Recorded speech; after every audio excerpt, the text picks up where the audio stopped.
Imaginemos por un momento, que la capacidad humana de sentir un placer inmenso no fuera un simple accidente biológico. Vale, te sigo. O sea, esa sensación física y emocional que nos recorre cuando escuchamos una pieza de música sobrecogedora o cuando experimentamos un éxtasis absoluto. ¿Qué pasaría si no fuera digamos, una trampa evolutiva para que la especie sobreviva, sino un deber cósmico? Ostras, un deber cósmico. Son palabras mayores, ¿eh? Totalmente. Pero pensemos en la posibilidad de que el universo, en toda su inmensidad, literalmente utilice a los seres conscientes, a nosotros, como si fuéramos sus terminaciones nerviosas, en plan para poder sentir su propia grandeza. Claro, es que es un punto de partida que, bueno, altera por completo el tablero de juego. O sea, desplaza el placer de ser un tema puramente de biología o de psicología y lo coloca en el centro de la ontología, de la filosofía del ser, vaya. Exacto, exacto. Ya no estamos hablando del típico hedonismo de fin de semana, sino de la arquitectura misma de la realidad. Y ese es precisamente el núcleo de nuestra inmersión a fondo de hoy. Tenemos sobre la mesa un material, vamos, interesantísimo. Es una colección de 12 aforismos. Sí, unos textos preciosos, por cierto. Brutales. Son 12 fragmentos poéticos y filosóficos que nos proponen una reescritura total de nuestra relación con la vida, con el placer, el éxtasis y la existencia. O sea, al leerlos, te juro que resuenan casi como versículos de un texto sagrado milenario. Totalmente, tienen esa cadencia. Pero fíjate que su devoción no va dirigida a una deidad inalcanzable, sino digamos, a la intensidad misma de estar vivos aquí y ahora. Eso es. Y la misión de nuestra exploración de hoy es intentar cambiar el paradigma de quienes nos escuchan. O sea, para plantearlo de forma accesible, imaginemos que la existencia sin placer es como un televisor antiguo, en blanco y negro y con el volumen al mínimo. Me encanta esa analogía. O sea, ves la imagen, la pillas, pero te falta todo. Claro. O sea, se puede ver la imagen, se puede sobrevivir, ¿no? Pero el placer es ese botón que de repente enciende el color en 4K y te pone el sonido envolvente. Es lo que hace que la transmisión realmente valga la pena. Y el enganche aquí es muy directo. Estos textos argumentan, sin tapujos, que el universo nos dotó de la capacidad de gozar para salvarnos de la nada. Madre mía, de la nada es que suena fuerte. Es muy fuerte. El lenguaje que emplean estos 12 fragmentos es tan bello como contundente. Y lo fascinante aquí es cómo construyen el mapa del mundo, ¿sabes? Porque en cualquier propuesta filosófica de este nivel, antes de entender la salvación que te venden, primero hay que comprender cómo definen la condena. Vale, ¿de qué nos salva el goce exactamente? Pues fíjate, la amenaza en estos textos no es el infierno de fuego y azufre, ni siquiera es el dolor físico agudo. El antagonista real, o sea, el abismo del que el placer tiene que rescatarnos, es lo que uno de los aforismos llama el silencio de la mediocridad. Buf, esa frase me dejó loco. El silencio de la mediocridad, y ojo que no es la única. A lo largo de los fragmentos se advierte sobre el peligro de extraviarse en la sombra, o de perderse en, dicen, la aridez del mundo. La aridez del mundo, sí. Es que hay una descripción constante de un letargo, como si la falta de placer no fuera estar un poco aburrido un domingo por la tarde en el sofá. Ya. No es comer pipas mirando a la pared. Exacto. Lo describen como una verdadera amenaza existencial, o sea, un riesgo de desaparecer. Hay que fijarse en la gravedad de esos términos, ¿eh? Estar preso del vacío o ser esclavo del dolor. Claro, elevan la ausencia de intensidad a la categoría de emergencia vital. O sea, quien no experimenta el asombro o el goce, según este marco, no se está perdiendo algo divertido, es que se está marchitando. Se está marchitando, justo. Está desapareciendo lentamente porque esa falta de intensidad funciona como, digamos, un disolvente de la identidad. Vale, vamos a desgranar esto un poco porque me surge una duda enorme al leer una línea muy concreta de estos textos. Hay un aforismo que dice literalmente para que nadie se pierda en la renuncia. La renuncia. Qué palabra tan cargada. Es que tiene muchísimo peso histórico, o sea, religioso o filosófico. Entonces lanzo esto.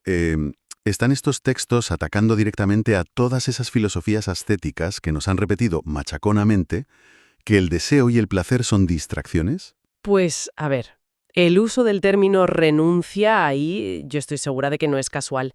Aunque llevarlo a un ataque directo igual simplifica el debate. Definitivamente es una inversión completa de esos valores clásicos. O sea, le dan la vuelta a la tortilla por completo. Totalmente. A lo largo de la historia, ya sabes, muchísimas corrientes espirituales han propuesto que negar los sentidos, el ayuno, el celibato, la privación, que todo eso es el camino para elevar el espíritu, ¿no? La premisa siempre ha sido un poco que el cuerpo es ruido y el espíritu es silencio. Claro, claro. La idea de que para alcanzar la pureza, primero tienes que domesticar la carne. Como si sentir demasiado fuera, no sé, un signo de debilidad. Pero estos fragmentos plantean justo la perspectiva opuesta. Si el universo, como dicen textualmente, colmó al mundo de placer, entonces negarse a sentir ese placer no es un acto de disciplina superior. Ya, no te hace mejor persona. Para nada. De hecho, lo ven como una tremenda ingratitud cósmica. La renuncia aquí no es una virtud. Se ve casi como una castración existencial autoimpuesta. Rechazar el placer es ir literalmente en contra del diseño del universo. Ostras, es que si seguimos ese hilo conductor, la pregunta que cae por su propio peso es sobre la mecánica de todo esto, ¿no? Si la mediocridad y la nada son el gran peligro, ¿cómo actúa exactamente el éxtasis como antídoto? A ver, cuéntame por dónde vas. Porque si el placer es solo un escudo, un parche para no sentir el vacío, entonces estaríamos hablando de una herramienta puramente defensiva. Yo qué sé, una anestesia bonita y ya está. Pero los textos van más allá, ¿verdad? Van muchísimo más allá, de hecho. Aquí es donde se pone realmente interesante la cosa. No proponen el placer como una muralla para esconderse, lo proponen como un motor. Hay un aforismo central que articula esto a la perfección. Cito: «Tanto amó el universo a su propia creación que la dotó de placer, para que la conciencia no se hundiera en la nada, sino que se reconociera a sí misma en la expansión del goce». Espera. Esa idea de que la conciencia se reconozca a sí misma me rompió los esquemas por completo. Es que es brutal. Sugiere que antes de experimentar el placer, nuestra propia conciencia no tiene forma. O sea, no sabe dónde acaban sus límites. Es como si el éxtasis fuera un espejo. Y esto nos devuelve a la analogía de las terminales nerviosas que decíamos al principio, ¿no? Sí.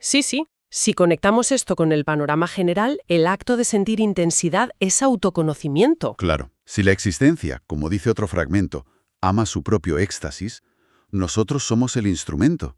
O sea, nuestra capacidad de disfrutar no tiene nada de egoísta. Es un servicio a la vida. Es, digamos, una redefinición radical del hedonismo. Total. Pensemos en cualquier acto de deleite profundo.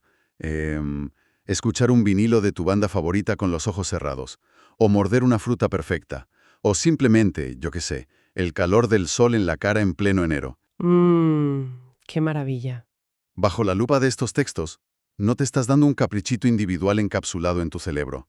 Estás prestando tu sistema nervioso al cosmos para que la materia logre experimentarse a sí misma. Y el matiz clave ahí es cómo esto transforma la noción de la percepción. Porque habitualmente entendemos el placer como un verbo pasivo.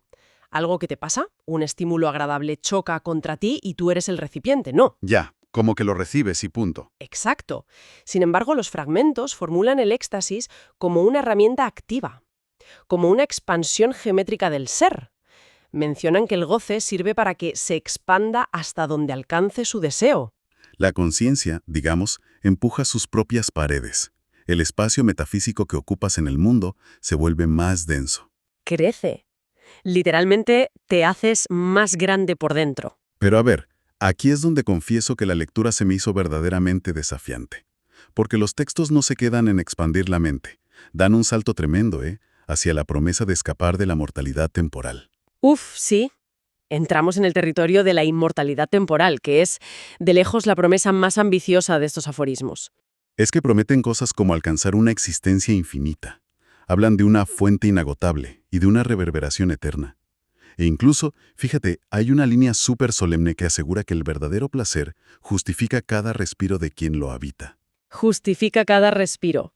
Es precioso. Es poesía pura. O sea, Un solo instante de plenitud compensa décadas de rutina. Pero aquí necesito pedir ayuda terrenal, ¿eh? Porque a nivel literario te lo compro, pero mecánicamente esto plantea una paradoja gigante. A ver, ¿en qué sentido ves la paradoja? Pues en la pura biología. O sea, sabemos empíricamente que el éxtasis es efímero. Nuestros neurotransmisores, la dopamina, la serotonina, no pueden estar al 100% indefinidamente. Nos freiríamos por dentro. Literalmente nos quemaríamos, ¿sí? El cuerpo busca el equilibrio. Eso es, la homeostasis. Entonces, ¿cómo es posible que una sensación física, temporal, un subidón de minutos, te dé una existencia infinita? O sea, pregunto, ¿no es eso pura pose poética sin sustento real? Esto plantea una pregunta importantísima y es una objeción muy lógica. Si medimos el tiempo con un cronómetro de muñeca, la idea se desmorona.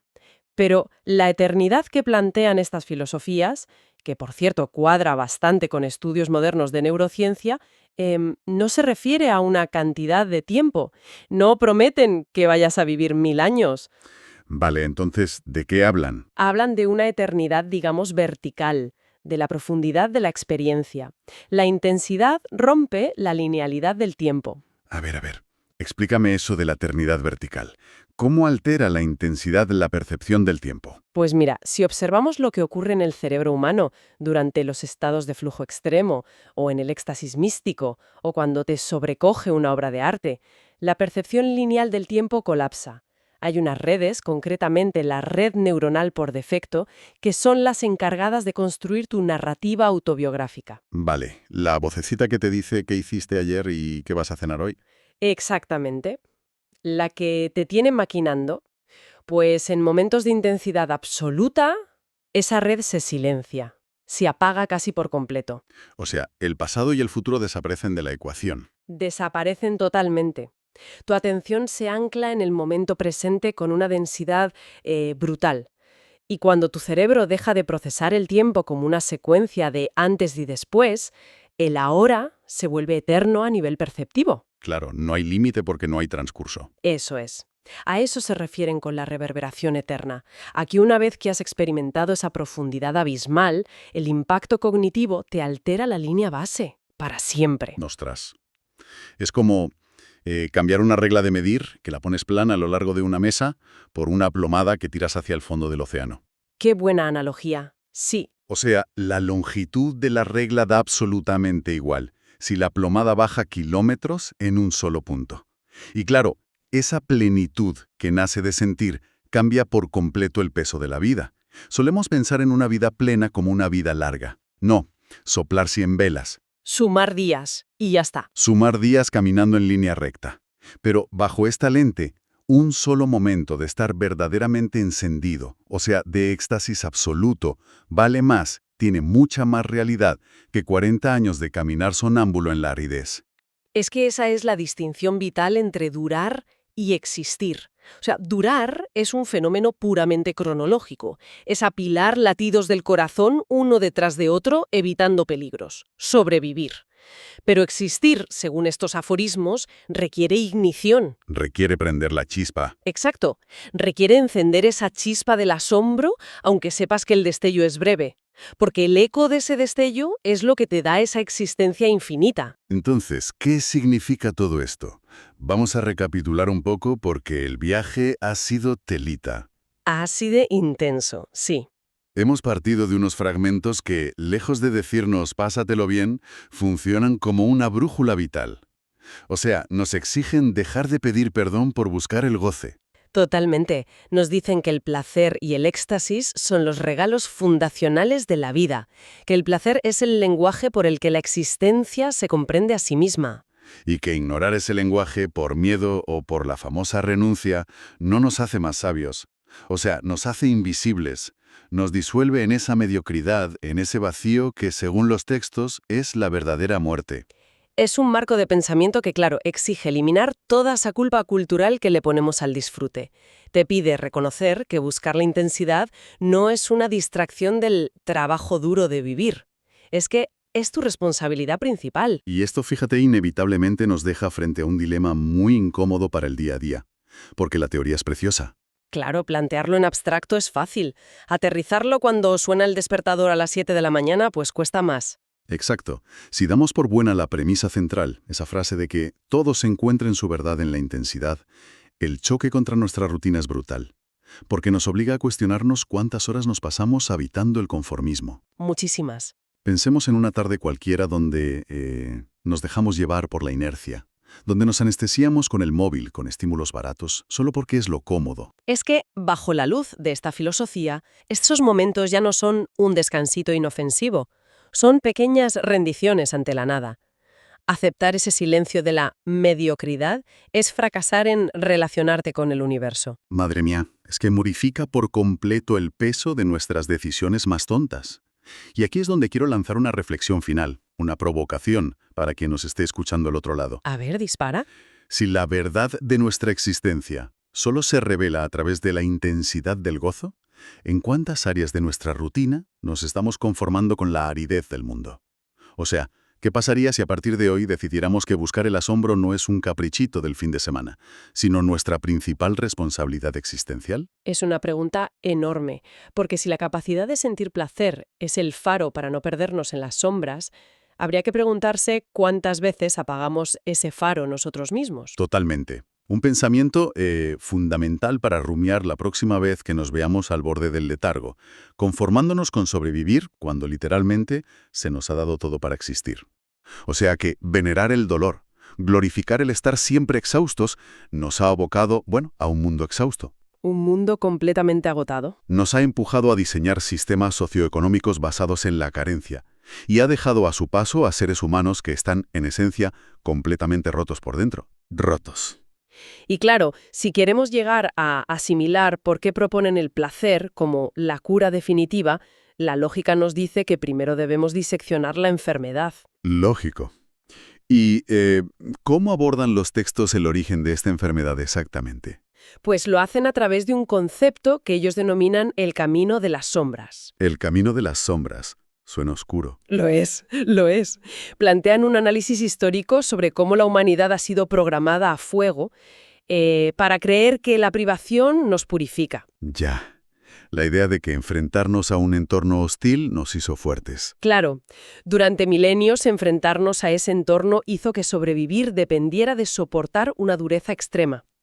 Pero el problema, y este es el argumento central de las fuentes, es que hemos mitificado esa dureza. Hemos hecho de la dureza un altar. Exactamente. Y el dolor prolongado y no resuelto, da igual si es un dolor físico, una herida emocional profunda o un vacío existencial, no es un proceso de purificación. ¿No te hace mejor persona? Para nada.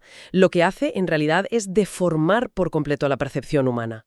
Un sufrimiento constante endurece la mirada, atrofia la empatía y, estrecha la conciencia. Te reduce a un estado de alerta permanente, ¿verdad? Eso es. Quien habita desde la herida se vuelve crónicamente reactivo, muy desconfiado y tarde o temprano adopta una postura defensiva que acaba convirtiéndose en ofensiva. A ver, esa descripción me hace visualizar a un animal malherido, un animal acorralado en un bosque. Es una analogía perfecta.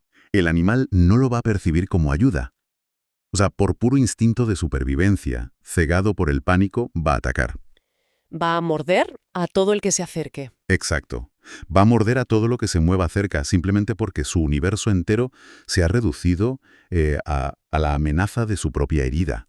Pues fíjate que la dinámica psicológica en el ser humano es idéntica. El primer texto lo sintetiza con una premisa ineludible. Dicen que el dolor no se queda dentro, sino que se derrama. Se derrama.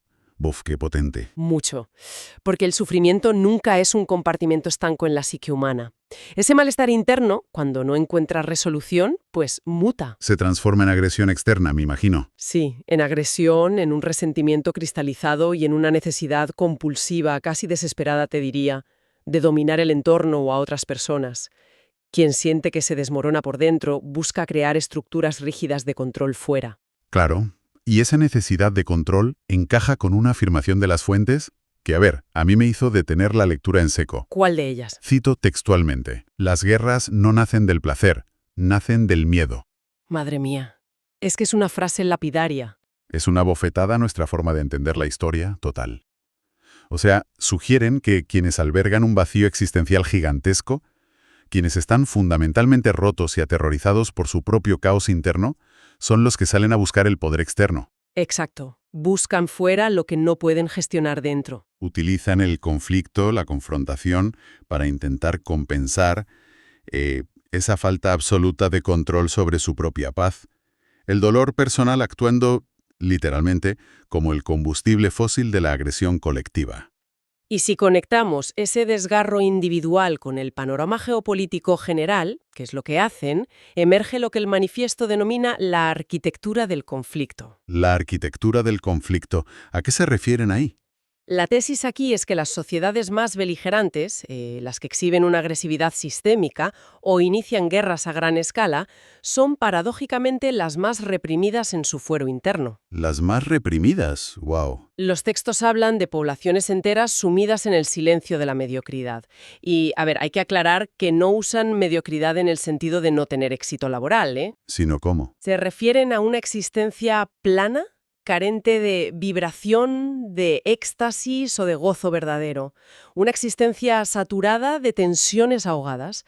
Y claro, esa energía reprimida necesita imperiosamente una válvula de escape. Claro, o sea, las guerras, las fronteras hipermilitarizadas, la polarización violenta en el discurso público, Todo eso. todo eso, bajo el prisma de esta filosofía, no es más que el resultado de multitudes intentando someter el mundo exterior porque, bueno, son incapaces de habitar pacíficamente su mundo interior. Es exactamente eso. Pero claro, esa agresión del animal herido no se limita solo a morder al que tiene al lado o a invadir el territorio vecino. Si escalamos esa frustración interna a miles de millones de personas, a un sistema global, de repente tenemos una explicación muy distinta de por qué arrasamos ecosistemas enteros. Ahí le has dado el salto a lo medioambiental. Porque si el dolor reprimido y el miedo generan la violencia física de las guerras, la siguiente pregunta lógica es, bueno, ¿qué motoriza la destrucción de nuestro propio hábitat? Que nos lleva a devorar los recursos de la tierra hasta exprimirla sin compasión. Eso es. ¿Qué hay detrás de esa violencia económica y medioambiental? Pues ahí es donde las fuentes dirigen la mirada hacia el consumismo y aplican una reestructuración de conceptos que es vital para su argumento. Porque habitualmente el consumismo se ve como exceso de placer, ¿no? Claro, el análisis sociológico convencional te dice que el consumismo desaforado es una manifestación de eso, de exceso de placer. Se dibuja la caricatura de individuos que compran sin límite, que agotan los recursos por puro vicio hedonista. Sí, la imagen típica de comprar por comprar para darse el gustazo. Pero los textos invierten esta premisa por completo, ¿eh? Afirman que el consumismo no es de ninguna manera un exceso de placer. Es la búsqueda agónica y desesperada de placer por parte de individuos que han olvidado por completo cómo experimentarlo. Buf, eso me lleva a una frase del texto. La patología de la recompensa mínima. Esa frase tiene mucha miga, ¿eh? Muchísima. Sugiere que, o sea, nos hemos vuelto adictos a las migajas porque hemos olvidado el sabor del plato principal. El término describe a la perfección la mecánica de nuestra era, la verdad. Hemos diseñado un ecosistema social y tecnológico que ha sustituido el goce profundo, orgánico y sostenido por, bueno, una metralla interminable de chispazos sintéticos. Comprar un objeto que no necesitamos en Amazon, por ejemplo. Exacto. O el aluvión de notificaciones en una pantalla, el consumo rápido de estímulos vacíos. Estos chispazos generan un pico químico que dura apenas unos segundos en el cerebro. Pero que al desvanecerse tan rápido te dejan peor, ¿no? Te dejan lo que los autores bautizan como una deuda emocional. Es como pedir un préstamo con intereses usureros a nuestra propia neuroquímica. Madre mía, qué buena metáfora. Como el estímulo nos abandona tan rápido, nos sentimos más vacíos que antes de recibirlo. Y eso, claro, nos obliga a buscar el siguiente chute de forma aún más compulsiva. Es el bucle del vacío, una rueda de hámster que agota a la persona y a la vez depreda los recursos físicos del planeta. Exactamente. A ver, un momento, porque aquí quiero hacer de abogado del diablo. Venga, dispara. Porque esta idea choca mucho, ¿eh? Si le decimos a una sociedad ya de por sí hiperconsumista, obsesionada con la inmediatez, que el problema real es que les falta placer, ¿no corremos el riesgo de que la reacción sea pisar aún más el acelerador? Ya entiendo por dónde vas. Es decir, si alguien se pasa el fin de semana reventando la tarjeta de crédito o persiguiendo esa recompensa mínima de la que hablamos, desde su perspectiva, esa persona está buscando el placer activamente. Claro. se creen que lo están disfrutando. Entonces, ¿cómo evitan los autores caer en la trampa de justificar precisamente el comportamiento que nos está destruyendo? Es una muy buena pregunta, y es la trampa del lenguaje en la que solemos caer todos. El segundo texto dedica una gran extensión a desmontar justo esto. La clave radica en redefinir de forma implacable los términos. A ver, ¿cómo lo redefinen? Pues lo que la sociedad de consumo nos vende como placer, esa descarga rápida, la adquisición compulsiva, la evasión pura y dura, los textos lo catalogan, sin tapujos, como un anestésico. Un anestésico, o sea, para adormecer. Exacto. Es un sedante diseñado para no sentir el dolor del vacío, no una herramienta para experimentar la vida de verdad. El placer profundo, el verdadero, se define en estas páginas como un estado de lucidez serena. Estado de lucidez serena. ¿Qué contraste con irse de compras por ansiedad? Total. La diferencia fundamental está en la dirección de la energía. El anestésico consumista te saca del momento presente, te distrae para que no mires tu realidad. Claro, te evade. Mientras que el placer de la lucidez serena te ancla absolutamente al presente. Es claridad, no es ruido. Es expansión de la conciencia, no evasión. O sea, la diferencia entre intentar huir a toda costa de tu propia piel y descubrir que tu propia piel es el mejor lugar en el que podrías estar, ¿no? Ahí la has dado. La persona que logra estabilizarse en esa lucidez serena experimenta un cambio radical de perspectiva, ¿eh? De repente, el tiempo deja de percibirse como una cuenta atrás amenazante. Deja de ser una carrera. Sí, y el mundo exterior deja de ser visto como un campo de batalla o como un supermercado infinito. Es un estado de plenitud que no exige la ingesta constante de estímulos externos, porque encuentra su alimento en el mero hecho de existir. De existir y ser consciente de ello. Hay una cita específica sobre este contraste que me parece que plantea un cambio de chip brutal. A ver, dime. Dice, el planeta no está siendo destruido por el placer, sino por su ausencia. Es que es brillantísima. Es una reflexión que le da una vuelta de tuerca monumental a la narrativa ecológica tradicional. Porque, a ver, gran parte del activismo medioambiental de las últimas décadas se ha estructurado en torno al lenguaje de la restricción, ¿verdad? Sí, el lenguaje del sacrificio, de la culpa. Los mensajes suelen ser recorta, no viajes, consume menos, asume una cuota de incomodidad por un bien mayor.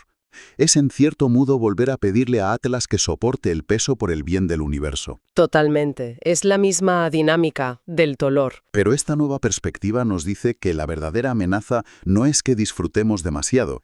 La amenaza es que quien no encuentra gozo en su interior va a salir ahí fuera a devorar montañas, bosques y océanos, intentando llenar un abismo insaciable. Es un giro copernicano en cómo entendemos la sostenibilidad, Porque esta filosofía sitúa al placer verdadero no como un lujo burgués, sino como la herramienta ecológica más potente jamás concebida. Una herramienta ecológica. Eso me vuela la cabeza. Es que el argumento es que el éxtasis interno y la serenidad reducen drásticamente la compulsión exterior. Si analizamos la huella ecológica de la ansiedad, de intentar llenar ese vacío, es inmensa. Claro, comprar, gastar, moverse sin parar. Sin embargo, un individuo que está lleno, que habita de manera constante ese estado de lucidez, simplemente pierde el interés en acumular compulsivamente. No necesita comprar una identidad a base de productos manufacturados. Ni necesita explotar los recursos naturales para sentir que su vida tiene sentido. Exacto. En lugar de relacionarse con la tierra desde la dominación, desde el extractivismo y la posesión, pues transita hacia la contemplación. Abandona el rol de depredador para adoptar el rol de invitado agradecido, digamos. Exactamente. Salvar el planeta muta de ser un mero desafío técnico sobre la captura de carbono o la gestión de residuos a convertirse en un imperativo emocional y existencial. La lógica es incontestable, Un ser humano que está en paz consigo mismo no calcinó su propia casa. Qué gran verdad. Y claro, una vez que los textos establecen esta dicotomía tan meridiana entre el falso placer, el que nos vacía, y el placer verdadero, el que nos nutre, la conversación avanza hacia la solución que proponen. Sí, la parte propositiva. Y aquí, el manifiesto del éxtasis adopta un tono que, me resultó fascinante. Abandona la prosa puramente analítica y se adentra en un lenguaje que roza casi lo místico. Sí, cambian el registro por completo. Hablan del camino del fulgor y elevan la búsqueda del placer a la categoría de destino espiritual absoluto. O sea, hay un pasaje que está construido con la cadencia de un texto sagrado antiguo, pero inyectado con una nueva consciencia. Sé perfectamente a cuál te refieres. Léelo, léelo. Lo tengo aquí. Dice, porque de tal manera amó la vida al placer que le entregó el éxtasis absoluto, para que todo aquel que en él habite no se pierda en el silencio de la mediocridad, sino que tenga una existencia infinita. Es que los pelos de punta y a ver, la elección de esa arquitectura gramatical no es casual en absoluto, ¿eh? Se nota que está muy pensada. Al apropiarse de una estructura y de un tono solemne que el imaginario colectivo asocia con las escrituras religiosas y con los mandatos de sacrificio, los autores están ejecutando un acto de rebelión literaria. Reclamando esa autoridad, ¿no? Sí, están reclamando esa autoridad dogmática y devolviéndosela al gozo. Extraen el placer del cajón de los pasatiempos triviales o de los pecados inconfesables y lo colocan en el centro del altar humano como un mandato ineludible. Es como si dijeran, olvidad el sufre en este valle de lágrimas para ganarte el paraíso, y abrazad él, encuentra el éxtasis aquí y ahora para evitar que este mundo se convierta en un infierno. Tal cual. Y dentro de ese camino del fulgor hay un concepto que sostiene toda esta visión mística sobre una base súper pragmática. Hablan del éxtasis entendido como el estado de máxima eficiencia existencial. Máxima eficiencia existencial. Me parece un concepto extraordinario, pero, a ver, ¿cómo fundamentan los textos que el éxtasis sea eficiente? Porque solemos asociar la eficiencia con máquinas operando al límite, no con la paz interior. Claro, suena contradictorio al principio, pero lo explican a través de la termodinámica de las emociones, por así decirlo. A ver, explícame eso. La paz interior es el estado de menor fricción y, por tanto, el que menos energía desperdicia. Pensemos en la cantidad colosal de energía que gasta un individuo promedio cada día lidiando con la envidia. O sosteniendo máscaras sociales. Exacto. O en la lucha constante por demostrar su valor ante los demás, o defendiéndose de amenazas imaginarias creadas por la ansiedad. Es como un motor acelerando en vacío, ¿sabes? Claro, generando un calor inmenso pero sin avanzar un solo metro. Eso es, cuando una persona accede a esa lucidez serena, todo ese ruido de fondo, todo ese despilfarro monumental de energía defensiva, pues se apaga. Se apaga el motor en vacío. Y aquí entra la repercusión global. Al no malgastar esa fuerza vital en el conflicto interno, la paz interior irradia hacia afuera sin esfuerzo. Dejamos de ser depredadores asustados para convertirnos en lo que el manifiesto describe como templos de intensidad. Templos de intensidad. Llevar esta idea al terreno de lo cotidiano me parece vital para quienes nos escuchan hoy. Totalmente, porque si no se queda en teoría. Claro, porque términos como templos de intensidad o máxima eficiencia existencial suponen un desafío intelectual brillante, pero en la práctica del día a día el mensaje es profundamente transformador. Es que te cambia la vida. Significa que el acto de buscar proactivamente y defender con uñas y dientes nuestros momentos de serenidad genuina no es un capricho frívolo. No es perder el tiempo. No, ya sea perderse en la lectura de un buen libro, caminar por un bosque sin mirar el reloj o compartir una conversación profunda y sin prisas. No estamos siendo vagos ni evadiendo responsabilidades. Ni le estamos robando tiempo a la maquinaria de la productividad, que es lo que nos suelen hacer creer. Exacto. Bajo el prisma de estos textos, cultivar ese gozo es de hecho la forma más radical y profunda de activismo que existe. Al sanar nuestra propia herida, estamos cortando de raíz la posibilidad de derramar dolor o consumo tóxico sobre el resto del mundo. Es que esa perspectiva desmantela por completo la falsa dicotomía que nos obliga a elegir entre el autocuidado y el compromiso social, ¿eh? Porque siempre nos dicen que son incompatibles. Claro, el discurso habitual sugiere que enfocarse en el bienestar propio es darle la espalda a los problemas del mundo. Pero los textos concluyen que cultivar esta lucidez es el prerequisito innegociable para dejar de ser parte del problema. La salvación empieza por uno mismo, de forma literal. Sí, la salvación que postulan no es una recompensa para después de la muerte ni una utopía inalcanzable. Es una exigencia rotunda anclada en el presente. Lo que denominan el deber de sentir, ¿no? El deber de sentir, sí, un deber ineludible. Porque la ecuación es muy clara. El dolor prolongado nos aísla, nos vuelve paranoicos y nos transforman en engranajes ciegos de una maquinaria de destrucción. Y el placer verdadero hace lo opuesto. Exacto. El placer verdadero, como presencia total, logra el efecto contrario. Nos reconecta con el tejido de la realidad, nos ancla a nuestro entorno y nos hace guardianes empáticos del mundo que habitamos. Pues jolín, menudo viaje intelectual nos proponen estas lecturas. ¿Ya ves? Te dejan pensando muchísimo. Resumiendo las revelaciones que hemos desgranado hoy, vemos cómo la narrativa sufre un vuelco absoluto. Pasamos de esa creencia heredada de que el sufrimiento forja el carácter a descubrir que el dolor reprimido es el arquitecto de las guerras globales.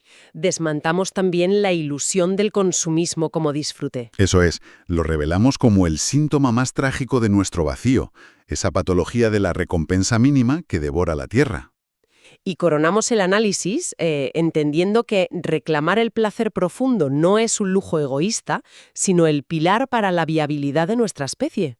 Es que el diagnóstico final de las fuentes no deja espacio para la ambigüedad, ¿eh? O blanco o negro. O perpetuamos la inercia del camino de las sombras, permitiendo que la herida nos empuje a la depredación mutua, o asumimos la valentía de transitar el camino del fulgor, donde la serenidad interna desactiva por completo la maquinaria bélica y consumista. Bueno, y esto me deja con una idea rondando en la cabeza. Un pensamiento final que propongo dejar sobre la mesa para que cada cual, le dé una vuelta de tuerca por su cuenta en casa. A ver, cuéntame. Si decidimos dar por válida esta premisa monumental, si realmente abrazamos que el éxtasis y la lucidez serena deben ser nuestra brújula moral, ¿cómo rediseñaríamos los cimientos de nuestra sociedad? Lo cambiaría todo. Todo. Imaginemos por un instante cómo transformaríamos nuestras escuelas, los hospitales o nuestros lugares de trabajo. Si el indicador de éxito ya no fuera una productividad espasmódica basada en la ansiedad o el sufrimiento crónico, sino cultivar esa eficiencia existencial basada en la plenitud. Es que sería un mundo completamente distinto. Totalmente. ¿Cómo sería el mundo al que nos despertaríamos mañana? Y volviendo a esa mitología con la que arrancamos, ¿qué pasaría si, de una vez por todas, Atlas comprendiera que el cielo no se va a caer? Que no hace falta sufrir para sostenerlo. Exacto. ¿Qué pasaría si Atlas soltara el peso de la culpa, se encogiera de hombros y por primera vez en milenias simplemente se sentara a disfrutar de las vistas? Imaginemos por un momento que alguien nos dice que no tenemos derecho a abrir la boca. ¡Ostras! Sí, o sea, que no podemos dar nuestra opinión sobre absolutamente nada, a menos que nuestras vidas sean un éxtasis constante. Tela con la premisa, ¿eh? Es que es muy fuerte. Básicamente dice que si nuestra cotidianidad no irradia un placer superior al de la inmensa mayoría de la población, la única opción ética y válida es guardar un absoluto silencio. Que suena tajante e incluso arrogante a primera vista. Exacto, totalmente arrogante. Pues a ver, esa es la premisa radical que vamos a explorar hoy. ¡Qué ganas! Sí, porque en nuestra exploración de hoy vamos a desmantelar por completo la noción que la sociedad tiene sobre el éxito, el deber y el sufrimiento. Ya. Tenemos sobre la mesa unos textos filosóficos que son, verdaderamente provocadores. En concreto vamos a analizar extractos de Texto y El arte de vivir desde el placer. Textos que proponen una tesis capaz de hacer saltar por los aires nuestras creencias más arraigadas, desde luego. Tal cual. El argumento central es este. El placer no es el postre de la vida. O sea, no es esa recompensa que nos damos después de habernos comido las verduras, pagado la hipoteca y, sufrido el madrugón de las 6 de la mañana. Claro, no es el premio de consolación. Eso es. Es el plato principal, es la mesa y es la habitación entera. Según estos textos, el placer es el eje absoluto de la existencia. Y a ver, creo que es vital aclarar desde el primer segundo, para quienes nos escuchan, que estos textos no proponen un hedonismo vulgar o un hedonismo de manual. No es salir de fiesta de lunes a domingo. Exacto. No estamos hablando de una filosofía que invite al desfase sin límite o a consumir cosas desenfrenadamente. Lo fascinante de esta obra, y de verdad que es lo que a mí me dejó enganchada, es que el autor redefine el placer para elevarlo a una categoría de inteligencia suprema. Inteligencia suprema. Es un salto intelectual tremendo. Es de una magnitud tremenda, sí. Pasamos de ver el placer como una simple vía de escape a entenderlo como la mayor prueba de lucidez y soberanía que puede alcanzar un ser humano. Claro. Nos reta a entender que esa ética del silencio que mencionabas al principio no es una mordaza impuesta, sino un filtro de coherencia brutal. Vale, pues vamos a desgranar esto paso a paso. Porque la base de toda esta revolución de pensamiento parte de reconocer un engaño masivo. Ajá. Los textos sostienen que lo que nuestra cultura habitualmente llama placer es en el fondo una trampa biológica. Sí, un espejismo total. Exacto, un espejismo en el que la mayoría de las personas caemos, pensando que estamos disfrutando de la vida de verdad, cuando en realidad estamos haciendo algo muy distinto. Así es. Pues mira, la piedra angular de todo este pensamiento es la distinción clarísima que hace el autor entre lo que denomina la recompensa esclavizante y el éxtasis liberador. Vale, la recompensa esclavizante. Empecemos por ahí. Sí, fíjate primero en esa porque es la que domina nuestra sociedad por completo. El texto explica que este tipo de placer nace, de forma exclusiva, de la carencia, O del miedo, ¿no? del miedo, de la ansiedad, totalmente. Es un impulso, un pico neuroquímico brevísimo, o sea, un chute de dopamina que conseguimos mediante un consumo muy puntual, Como cuando miras el móvil sin pensar. tal cual. Puede ser un consumo digital, como hacer ese scroll infinito en una red social buscando algún estímulo, o un consumo puramente material, como comprar algo por Internet que no necesitamos para nada. Y te da ese alivio de 2 segundos. Exacto. Proporciona un alivio casi instantáneo. Pero su mecanismo es muy perverso porque se desvanece tan rápido como llega y, claro, deja tras de sí un vacío aún mayor. Lo que en el texto llaman la resaca emocional. Eso es. Y para explicar el mecanismo exacto de por qué ocurre esto, el texto utiliza una metáfora que es brillantemente dolorosa. Dice que perseguir esta recompensa esclavizante es idéntico a rascarse una herida. Uf, madre mía. Es una imagen tremendamente visceral. Sí, pero muy gráfica, la verdad. Lo es porque explica el porqué de nuestro comportamiento. Cuando alguien se rasca una herida, en realidad no está buscando experimentar un goce superior, ni un estado de expansión vital, ni nada de eso. Solo quieres que pare el picor. Exacto. El único objetivo es dejar de sentir esa molestia, silenciar la incomodidad o el dolor por un instante. Es una anestesia. Es una maniobra puramente anestésica. Y el problema de utilizar el placer como anestesia es que su efecto final es la dependencia absoluta. Como la herida subyacente nunca se cura con ese gesto de rascar, Claro, vuelve a picar. vuelve a picar y la necesidad de volver a rascarse regresa con mucha más fuerza. O sea, te vuelves esclavo del rascado. De ahí lo de recompensa esclavizante. Exactamente. Frente a esta trampa enorme, el autor contrasta el concepto del placer verdadero o éxtasis liberador. Y aquí, fíjate, cambia por completo la mecánica. A ver, Este éxtasis no surge de la falta de algo, ni de la necesidad de huir de un malestar. Surge de la expansión del ser humano. ya. No es una reacción desesperada frente al dolor, sino la consecuencia lógica de habitar el momento presente con una intensidad total. La diferencia fundamental, el gran qué de toda esta cuestión, es que este éxtasis no es un evento aislado que sube y baja de golpe. No es un pico de dopamina. No. Es un estado continuo. Es una corriente subterránea que te otorga una paz vibrante y soberanía personal. Y, lo más importante, jamás deja resaca emocional. Es que esa mecánica de la que hablas se ve muy clara con un ejemplo. A ver, si lo pensamos bien, buscar esa recompensa esclavizante es como beber agua salada cuando se tiene una sed terrible en mitad de un desierto. ¡Ostras, qué buena comparación! Es que en el microsegundo en que el agua salada te moja la garganta, tu cerebro interpreta el estímulo y grita, bueno, dice, alivio, por fin. Sí, sí. Pero un instante después, el organismo no solo sigue teniendo sed, sino que se ha deshidratado todavía más por culpa de la sal. Totalmente. Y ahora necesita más agua de manera mucho más desesperada. O sea, el individuo se vuelve esclavo de ese trago dañino. Tal cual. Por el contrario, el placer verdadero, este éxtasis del que hablan los textos, sería el equivalente a descubrir un manantial inagotable de agua dulce dentro de uno mismo. Claro. Y quien encuentra ese manantial ya no corre desesperado buscando charcos o espejismos de agua salada. Exacto. Sencillamente porque ha empezado a habitar la fuente. Eso es. Y claro, escuchar esto lleva irremediablemente a una pregunta profunda sobre nuestra educación, creo yo. A ver, ¿no será que desde la infancia se nos condiciona metódicamente para desconfiar de ese manantial propio? Ajá. O sea, infundiendo un temor hacia ese placer expansivo, precisamente para mantener a la población atrapada en el ciclo de beber agua salada. Pues si conectamos esa sospecha tuya con una perspectiva más sociológica e histórica, la respuesta del autor es un rotundo sí. Sí, Sí, sí, y eso nos lleva directamente a explorar el origen de nuestro extravío cultural colectivo. El texto conceptualiza este condicionamiento bajo un término que llama la matriz de impacto existencial. La matriz de impacto existencial. Suena potente. Lo es.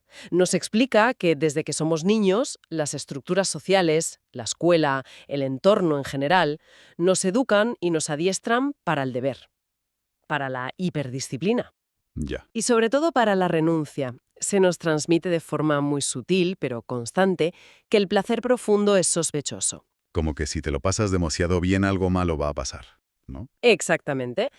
Que es un lujo excesivamente frágil que te distrae de los objetivos que de verdad son importantes, o incluso que es moralmente reprobable si no viene precedido de un sufrimiento equivalente. Claro, o sea, es la sacralización del sufrimiento, básicamente. Eso es. Se entrena a los individuos para percibir el mundo como un escenario hostil, un lugar que debe ser conquistado a base de sudor y lágrimas. Trabajar duro para luego merecerte un descanso. Exacto. Y el autor detalla cómo esta educación altera físicamente la manera en que el cerebro procesa la realidad. Dentro de esta matriz de impacto existencial, la persona percibe el placer mínimo, o sea, la recompensa esclavizante. Ajá. Lo percibe como la única tregua temporal permitida frente al peso del dolor, El bocadillo en el recreo. tal cual. O el fin de semana después de 5 días de alienación total en la oficina. Un respiro minúsculo simplemente para poder seguir aguantando. Claro, para no volverte loco. Sin embargo, el placer intenso, el éxtasis liberador, opera completamente fuera de esa lógica de intercambio. Es una realidad independiente que no necesita la existencia del dolor para justificarse. Es autónomo. Eso es. Y el texto ilustra cómo esta matriz opera en nuestra vida con una metáfora preciosa sobre el espacio y el tiempo. Sostiene que la mayoría de la gente atraviesa la vida como quien cruza un pasillo completamente oscuro y agobiante. Uf, qué agobio de imagen. Sí, avanzan a tientas, rozando las paredes frías, moviéndose por pura inercia y soportando la angustia del trayecto única y exclusivamente con la esperanza de que al fondo del pasillo haya una puerta con luz. Una luz que justifique tantas décadas de esfuerzo, claro. Exacto. Esperan que esa luz sea la jubilación, el éxito financiero o, bueno, las vacaciones de verano. Que luego llegan y pasan volando. Ya te digo. El éxtasis, por el contrario, consiste en descubrir que la luz nunca estuvo al final del pasillo. La luz reside en la forma misma de caminar. Ostras, ¿la luz reside en la forma de caminar? Sí. El problema, y aquí reside la tragedia moderna que nos cuentan los textos, es que este nivel de placer profundo es tremendamente exigente. Claro, porque requiere dejar de mirar al final del pasillo y prestar atención de verdad a los propios pasos, que da vértigo. De mucho vértigo. Requiere una honestidad radical y una presencia absoluta. Y muchas personas que han sido profundamente adiestradas en la comodidad de la anestesia y la distracción, pues sencillamente no están dispuestas a asumir el peso de esa presencia. Es que resulta mucho más fácil rascarse la herida y seguir caminando a oscuras, ¿no? Completamente. Pero a ver, fijémonos en que aquí hay un choque frontal con la realidad de muchísimas personas. O sea, entiendo la teoría y poéticamente es demoledora, estoy asombrado. Pero vamos a poner a prueba la idea. Venga. Si miramos a la sociedad actual, especialmente en el ámbito profesional, vivimos inmersos en la glorificación del sacrificio extremo. Esto que se conoce ahora popularmente como la hustle culture, ¿no? Sí, la cultura del esfuerzo desmedido. Exacto. Hemos convertido el agotamiento en una identidad de prestigio. El discurso imperante es, bueno, trabajo 14 horas diarias, apenas duermo, sufro niveles de estrés inmanejables y por lo tanto soy una persona de muchísimo valor. Usamos el burnout casi como una medalla al mérito. Tal cual, una medalla. Entonces, el contraargumento más lógico que cualquier persona podría plantear al escuchar esta filosofía sería puramente pragmático. A ver, habrá gente que nos esté escuchando ahora mismo en un trayecto de metro, yendo hacia un trabajo monótono y pensando en las facturas que hay que pagar este mes. Lógico. Claro, decirle a esa gente que el éxtasis debe ser la regla y no la excepción suena casi a una burla o a un privilegio de clase, ¿no te parece? Totalmente. O sea, si este placer no es un evento de fin de semana en un spa de lujo, sino un modo de percepción, ¿cómo responde el autor a la excusa tan mundana de que la dureza de la vida no deja margen para el éxtasis? Pues, fíjate, esa es una objeción fundamental. Y el texto la aborda de frente. ¿Así? Sí, desmontando precisamente la idea de que el placer requiere circunstancias perfectas o, no sé, cuentas bancarias abultadas. El autor nos dice que esa objeción nace de seguir confundiendo el éxtasis con el consumo. Vale. Nos han vendido que el placer es un producto que se compra o un destino exótico al que se viaja, y por eso parece un privilegio de ricos. Pero Kanuma es sumamente claro en esto. El verdadero placer no se adquiere, se encarna. Se encarna. Sí. No exige recursos externos ni velocidad, sino una profundidad de atención. Cuando el placer se asume como un modo de percepción, actúa como un filtro sobre la realidad, cambia la forma física y mental de estar en el mundo. Es decir, no cambia lo que haces, sino desde dónde lo haces. Exacto, desde dónde operas. Y esto tiene implicaciones prácticas fascinantes.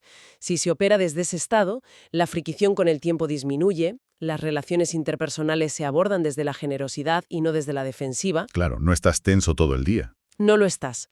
Por lo tanto, no hace falta estar tumbado en una playa en el Caribe para experimentar este éxtasis. Alguien puede estar enfrentándose a un problema matemático complejísimo o cuidando a un familiar enfermo en mitad de la noche. O haciendo facturas en una oficina. O haciendo una tarea administrativa tediosísima.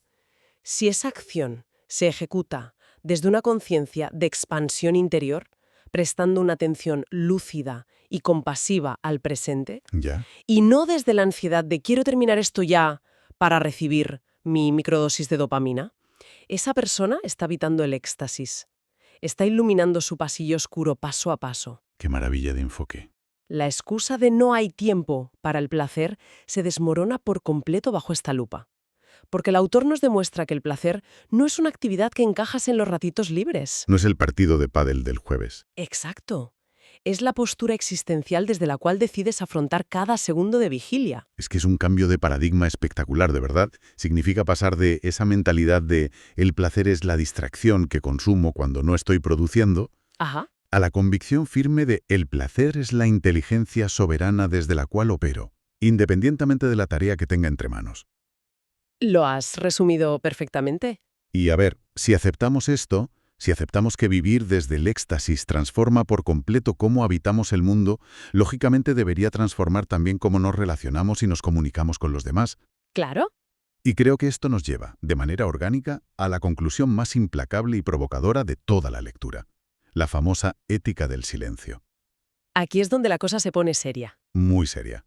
Hemos visto que la matriz de impacto existencial define que quien vive atrapado en el placer mínimo habla constantemente desde la necesidad. Sí. Es una voz que pide, que suplica validación, que se queja o que busca imponerse al resto. Mientras que quien habita el éxtasis habla desde la abundancia. Eso es. Entonces, ¿cómo justifica el autor esta frontera tan radical de exigir el silencio a quien no vibre en esa abundancia? Pues mira, la justifica apelando a un respeto casi sagrado por la experiencia vital. El estándar que marca el autor aquí no admite medias tintas y aborda una cuestión crucial sobre la legitimidad de nuestras propias opiniones. A ver, Citando el núcleo de su pensamiento. Dice que si la existencia de una persona no alcanza un grado de lucidez, gozo y placer superior al de la masa, su voz carece del derecho a emitirse en la esfera pública. madre mía. Si no se manifiesta una vitalidad más profunda y coherente que la del ruido general, la única postura respetuosa, ética y honesta es guardar silencio. Argumenta que pretender dar lecciones sobre la vida o verter opiniones dogmáticas, cuando tu propia cotidianidad está construida sobre migajas de bienestar y toneladas de ansiedad, Es una hipocresía. es una impostura enorme. Es una falta de respeto al milagro mismo de estar vivos. Bueno. Hay que admitir que, escuchado por primera vez, el concepto resulta durísimo. O sea, parece el edicto de un dictador espiritual que dicta, no sé, solo los iluminados tienen derecho a hablar, los demás a callar. Ya, es muy comprensible que provoque ese rechazo inicial, porque choca de frente con nuestra idea moderna de libertad de expresión absoluta, donde todos tenemos que opinar. Todos opinamos de todo, sí. Pero es imprescindible entender el matiz filosófico que aporta aquí el autor. En este marco de pensamiento, el silencio no es, bajo ningún concepto, un castigo punitivo impuesto desde fuera. No es una censura externa. No, ni tampoco es una muestra de superioridad moral, de arrogancia o de desdén por parte de quien supuestamente vive mejor. Al contrario, es una frontera autoimpuesta. un respeto hacia la propia excelencia humana. Ah, vale. O sea, nace de uno mismo. Exacto. Es la declaración máxima de coherencia íntima. El texto incluye una frase lapidaria que, para mí, lo resume todo. Dice, no negocio con lo que me rompe la coherencia. Qué buena frase. Buenísima. Todo lo que no nace de un cuerpo y una mente que conocen el impacto del goce profundo, todo lo que no irradia abundancia natural al pronunciarse, no es comunicación real. ¿Qué es entonces? Es sencillamente ruido. Es el sonido de las propias carencias, de los traumas no resueltos, de los miedos y de la necesidad desesperada de validación que intenta disfrazarse de opinión valiosa. Uf, qué dardo. Y fíjate que esa anestesia de la que hablábamos al principio se ve perfectamente reflejada en cómo consumimos y emitimos información hoy en día. Totalmente. Pensemos en cómo se aplica esto a nuestro entorno digital. Vivimos inmersos en la cultura de la opinión, donde el ecosistema de las redes sociales nos exige y casi nos coacciona para tener una postura sobre absolutamente todo. Las 24 horas del día, además. Las 24 horas. Se presiona a la gente para que opine sobre la última polémica internacional, sobre decisiones políticas ajenas o incluso sobre la vida privada de completos desconocidos. Sí, sí. Y si somos dolorosamente honestos, la inmensa mayoría de ese torrente infinito de palabras nace precisamente de la indignación. Del vacío existencial. Del vacío, exacto. O de la necesidad de pertenencia a un grupo, que es, volviendo al origen de nuestra conversación, el equivalente a rascarse la herida en público para conseguir el like que anestesia tu ansiedad por un segundo. Es que es la misma mecánica, tal cual. ¿Es lo mismo? Entonces imaginemos por un momento la magnitud de la transformación si de verdad se aplicara esta ética del silencio. Lo asombrosamente silencioso, pacífico y profundamente iluminador que sería el mundo si todas las personas decidieran hablar únicamente cuando su presencia irradiara una abundancia vital innegable. Sería un escenario verdaderamente revolucionario, la verdad. Silenciaría de golpe toda la maquinaria de la indignación. Nos quedaríamos en silencio el 90% del tiempo. Probablemente. Y esa es, precisamente, la tremenda fuerza intelectual que esconde esta filosofía. Es una llamada de atención para que nos demos cuenta de que la abundancia interior no necesita proclamarse a gritos, Claro. ni imponerse a base de argumentos agresivos en un debate de Twitter o Internet. La abundancia simplemente se nota, se percibe en la gravedad y en la calma de quien la posee. Se irradia. Eso es. Al reivindicar el silencio como postura ética, el autor nos está proponiendo un filtro de calidad existencial. Es el compromiso personal de decir, mira, no voy a hablar desde mis heridas, no voy a contribuir al ruido desde mi propia tibieza. Es muy valiente. Mucho. En un mundo hiperconectado, ruidoso y profundamente ensordecedor, elegir el silencio de forma consciente, cuando no se está habitando la expansión, es, paradójicamente, uno de los actos de soberanía y poder personal más grandes que se pueden realizar. Es tomar el control. Significa negarse en rotundo a traicionar la intensidad de vida que tú buscas.